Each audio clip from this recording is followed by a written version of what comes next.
Mi nombre es Carmen Vargas. Tengo 66 años, soy una bibliotecaria jubilada. Y hasta aquella tarde de martes, creía que ya me había enfrentado a lo peor que la vida podía ofrecerme. Perdí a mi marido, Tomás, por un infarto hace 8 años. Sobreviví a la soledad de la viudez, al silencio de una casa construida para dos. Creía que entendía el dolor. Estaba equivocada. Aquel día comenzó como cualquier otro en el pequeño pueblo donde vivía. Preparé mi té a las 3 en punto, como siempre, y dejé la taza en la mesita de roble junto a la ventana. Afuera, el aire era extrañamente pesado, como si el cielo contuviera la respiración. Escuché en la radio local un murmullo sobre una tormenta que se acercaba. Pero aquí estamos acostumbrados a las tormentas. Sabemos que hay que estar atentos, pero rara vez entramos en pánico. A las 3:15, la sirena rasgó el aire. Ese aullido largo y terrible que te sacude hasta los huesos. «Tornado en tierra», advirtió el locutor de la radio con voz urgente. «Vecinos, busquen refugio inmediatamente». Mis manos temblaban mientras corría por la casa. Agarré lo que pude meter en una pequeña maleta. El álbum de bodas donde Tomás y yo sonreíamos en 1976, el reloj que él había usado cada día durante 30 años, la colcha hecha a mano por mi madre y una carpeta con los papeles del seguro. 40 años de vida y esto era todo lo que podía llevar. Bajé tropezando al sótano, con el corazón martillándome en el pecho, abrazando un viejo suéter de lana de Tomás. La casa gemía sobre mí. La madera se retorcía, los cristales estallaban, como si los mismos huesos del hogar estuvieran siendo arrancados. Luego vino el rugido, ensordecedor, como un tren de mercancías atravesando mi salón. El suelo tembló y me apreté en una esquina, rezando para que aguantara. Y entonces, el silencio. No la paz ni la calma, solo el vacío hueco que sigue a la destrucción. Cuando empujé la puerta del sótano, el mundo que conocía ya no existía. Mi casa de cocina había desaparecido, mi tejado había desaparecido. Sobre mí, nada más que un cielo amoratado y tablas esparcidas. El jardín de rosas que había cuidado durante 20 años estaba destrozado. Los escombros cubrían cada rincón como el confeti de una celebración cruel. Lloré entonces, por primera vez desde el funeral de Tomás. Mi cuerpo se sacudía mientras permanecía de pie entre las ruinas de mi vida, con el suéter aún apretado contra mi pecho. Los vecinos se acercaron, gritando mi nombre, pero sus propias casas estaban dañadas. La Cruz Roja habló de refugios, pero la idea de dormir en un gimnasio abarrotado me dejó vacía. Necesitaba a mi familia, necesitaba a mi hijo. Le pedí prestado el teléfono a un vecino y marqué el número de Miguel, susurrando en el auricular con toda la esperanza que me quedaba. «Hijo, soy mamá. Mi casa ya no está». A la mañana siguiente, conduje hacia el norte por la autovía A1 en dirección a Madrid. Mi viejo coche traqueteaba con cada ráfaga de viento. El cielo estaba brillante, casi burlón, como si nada hubiera pasado el día anterior.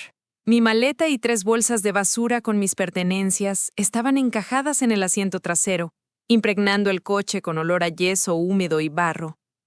Me dije a mí misma que esto era temporal, solo hasta que el seguro pagara, solo hasta que pudiera encontrar un pequeño apartamento.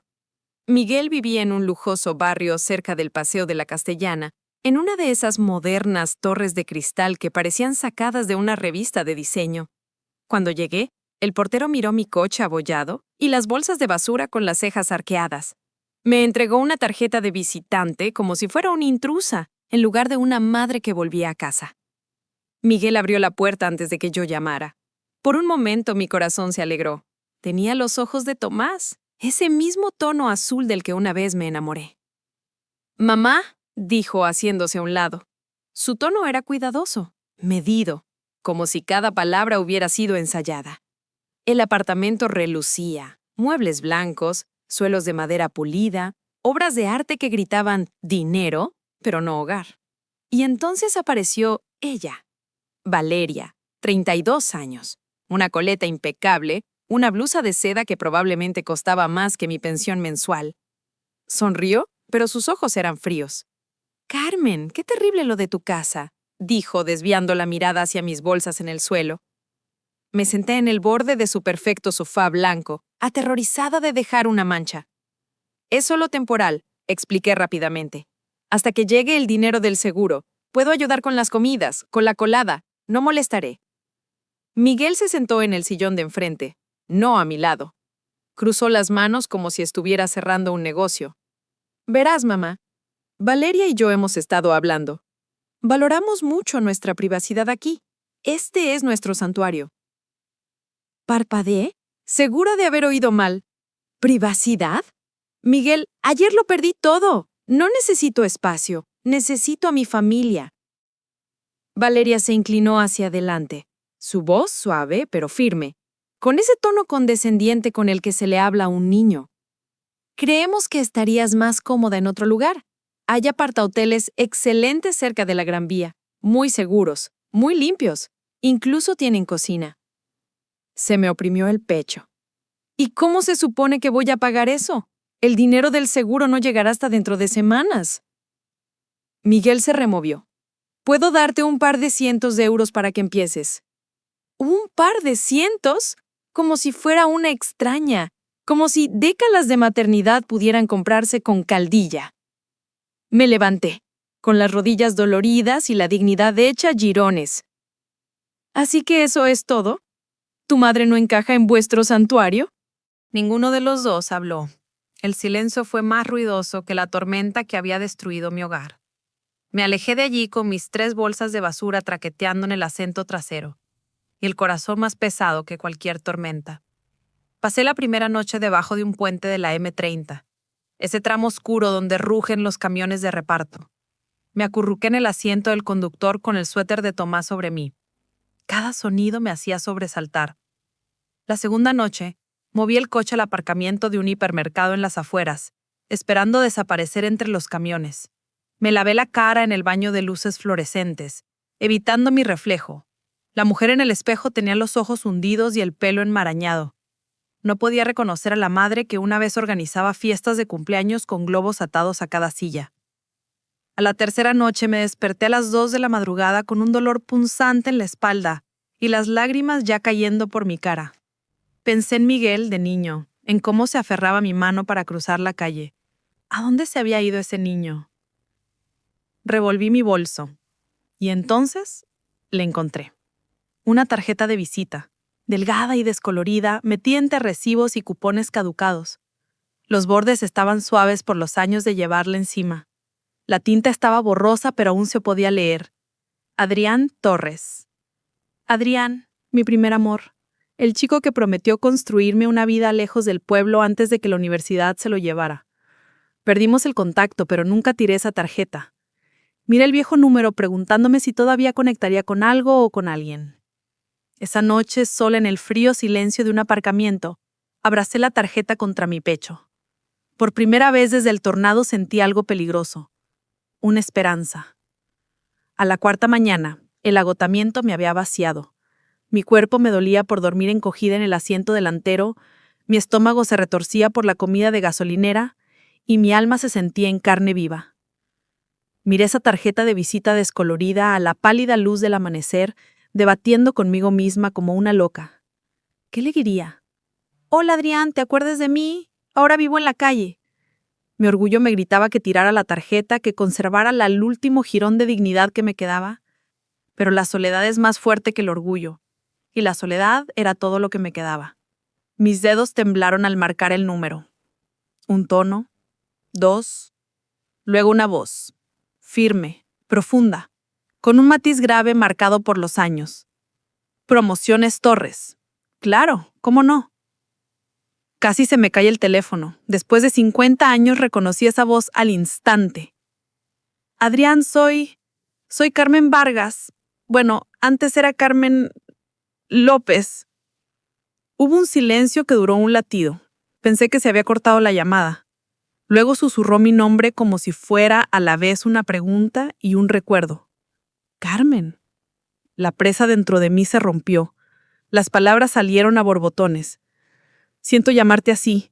Mi casa quedó destruida en el tornado.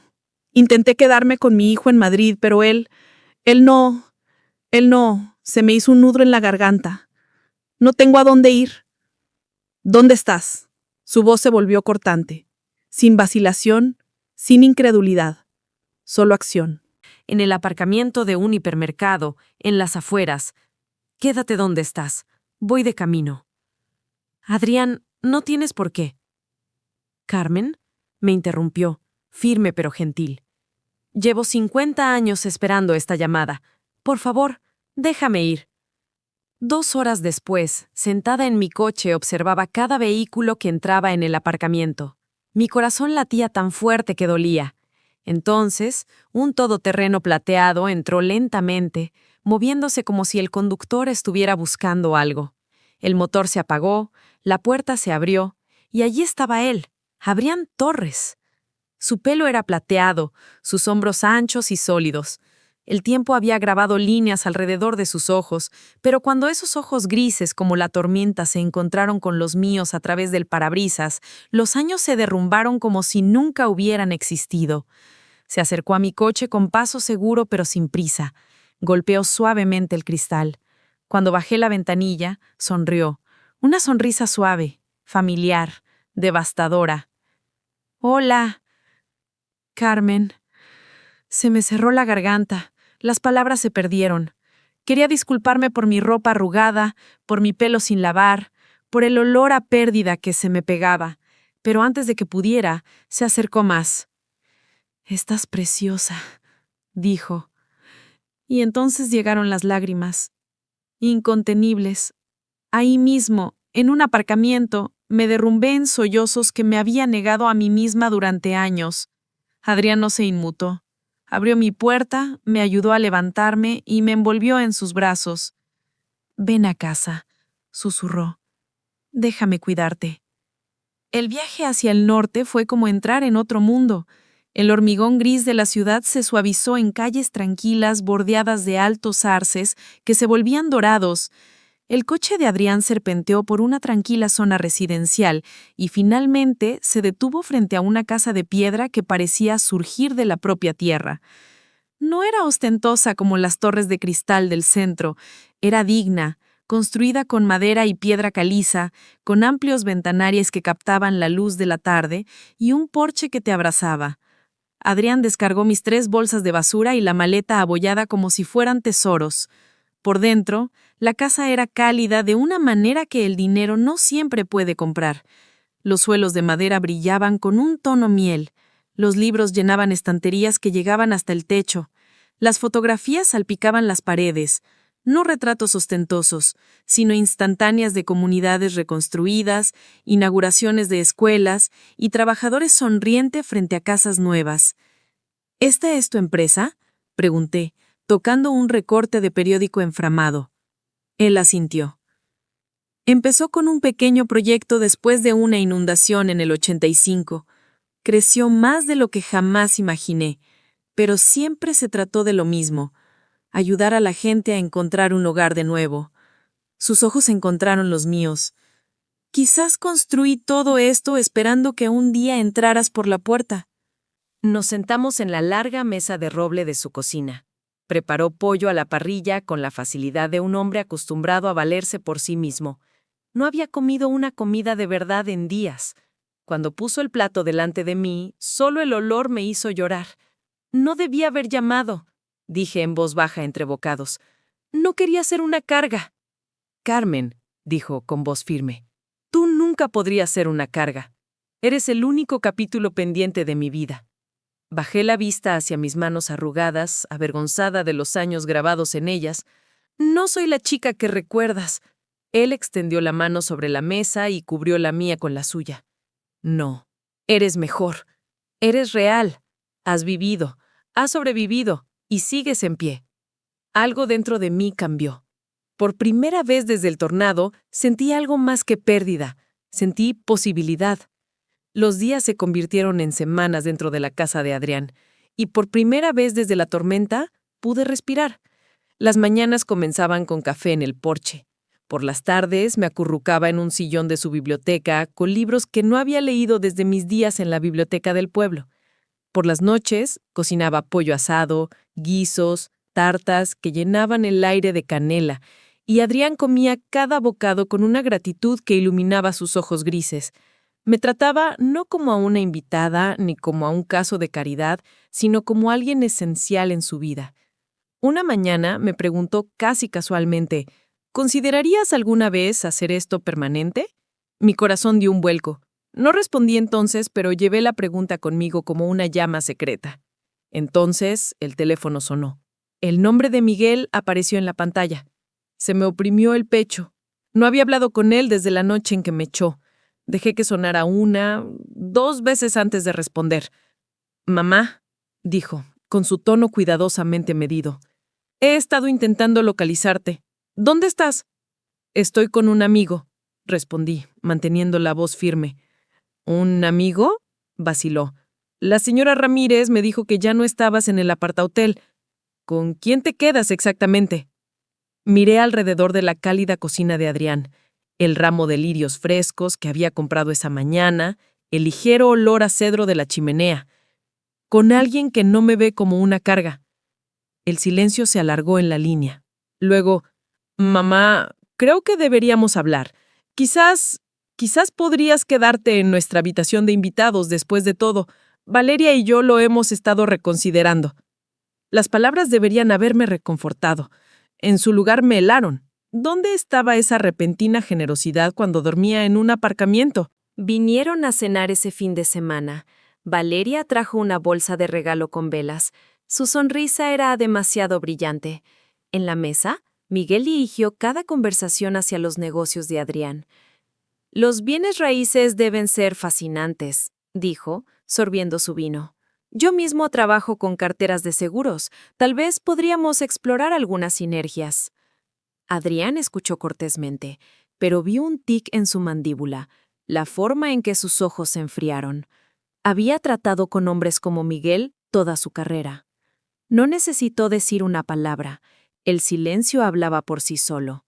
Más tarde, después de que se fueran, Adrián cerró la puerta y se volvió hacia mí.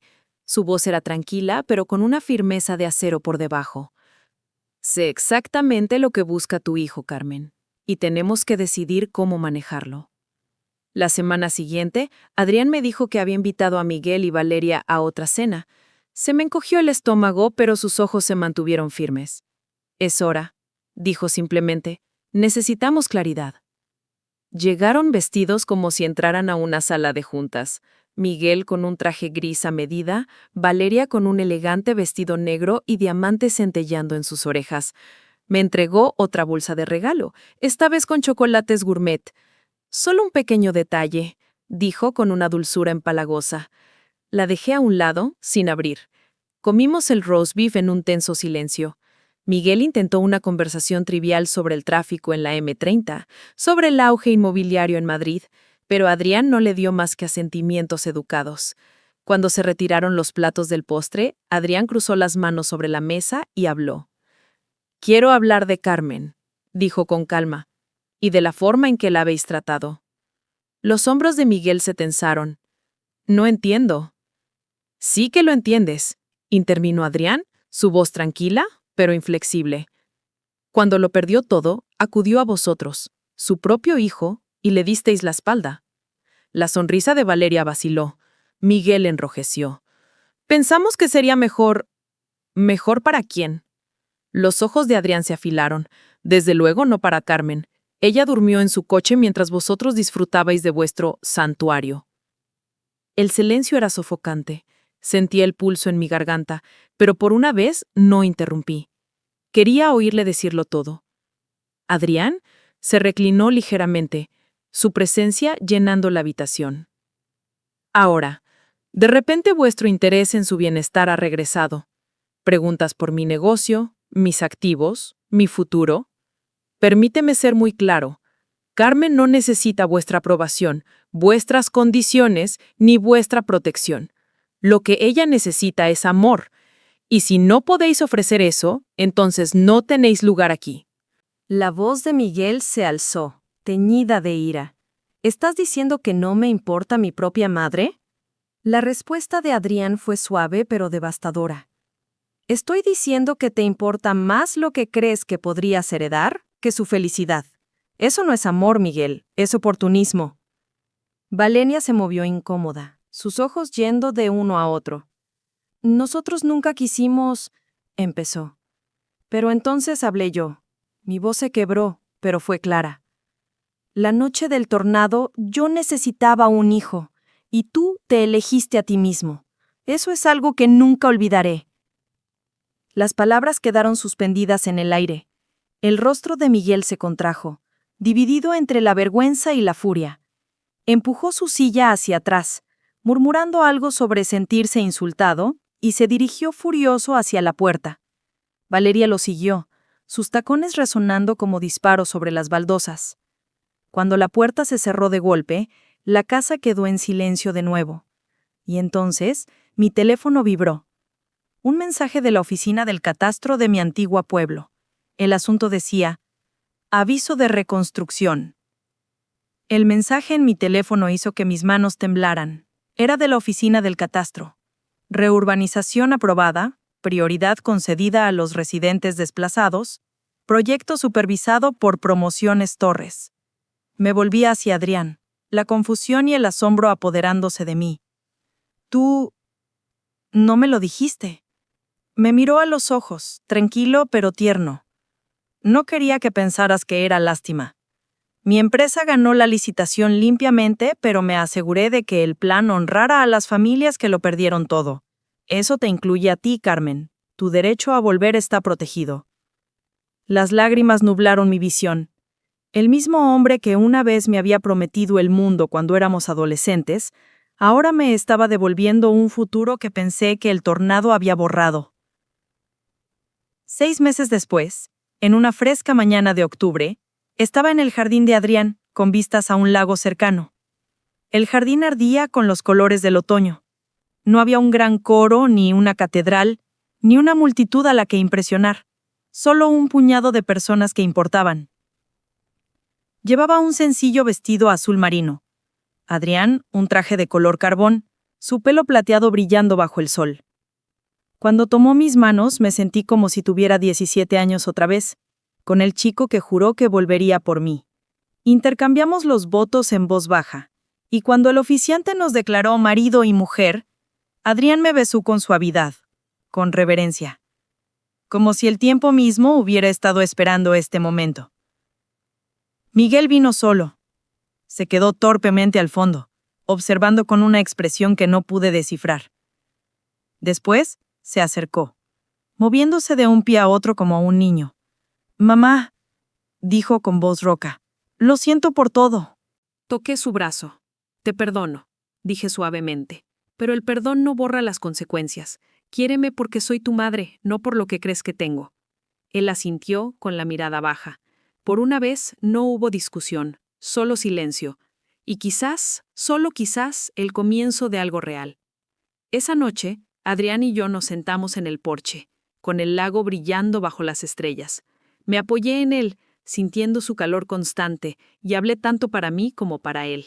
El tornado se llevó mi casa, mis muebles, mi jardín de rosas, pero también se llevó las ilusiones.